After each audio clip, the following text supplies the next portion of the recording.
আজকে জামাই ষষ্ঠী, আর সেই জন্যে আমি আর মা দুজনে মিলে ষষ্ঠী গাছতলায় যাওয়ার জন্য সকাল থেকেই প্রস্তুতি নিয়েছিলাম।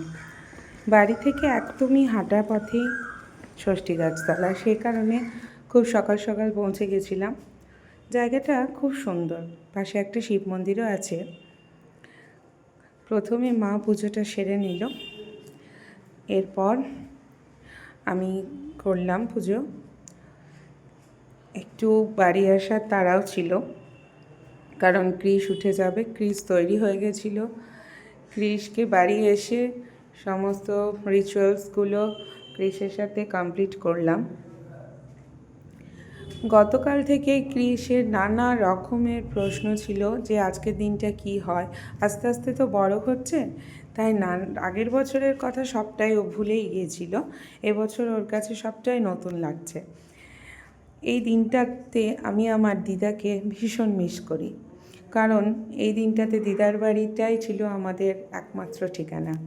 সেখানে গিয়ে দিদার হাতেই দই হলুদের ফোঁটা, হাতে সুতো বাঁধা।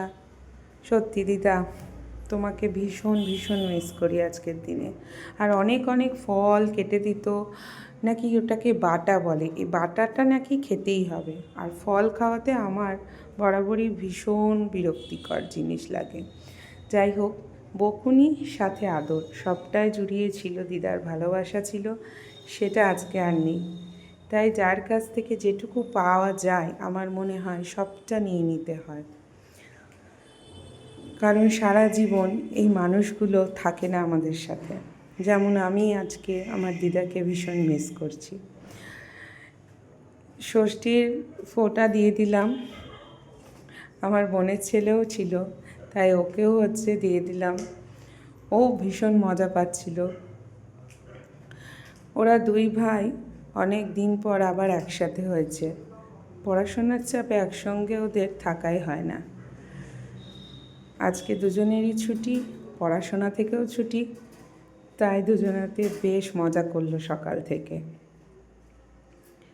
এরপর খাওয়া দাওয়ার পালা। সকালে খাওয়া দাওয়া কমপ্লিট হয়ে গেল। এখন শাশুড়ি জামাইকে ষষ্ঠীর সমস্ত রিচুয়ালগুলো কমপ্লিট করছে, তারপরে খাওয়া দাওয়া হয়ে গেল।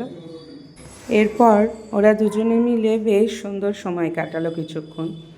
যত রকমের গেমস আছে সবটা নিয়ে বসেছিল। দুই ভাইয়ে অনেকটা সময় কাটালো। তারপরেই দুপুরের মেনুতে ছিল চিকেন বিরিয়ানি আর চিকেন কষা। জমিয়ে আজকে দুজনাতে খাওয়া দাওয়া করেছিল। আমাদের খাওয়া দাওয়াটা অন্য ছিল, আমরা সবাই নিরামিষ খেয়েছিলাম। কেমন লাগলো ব্লগটা অবশ্যই জানিও। পরের ব্লগে আবার দেখা হবে। টাটা।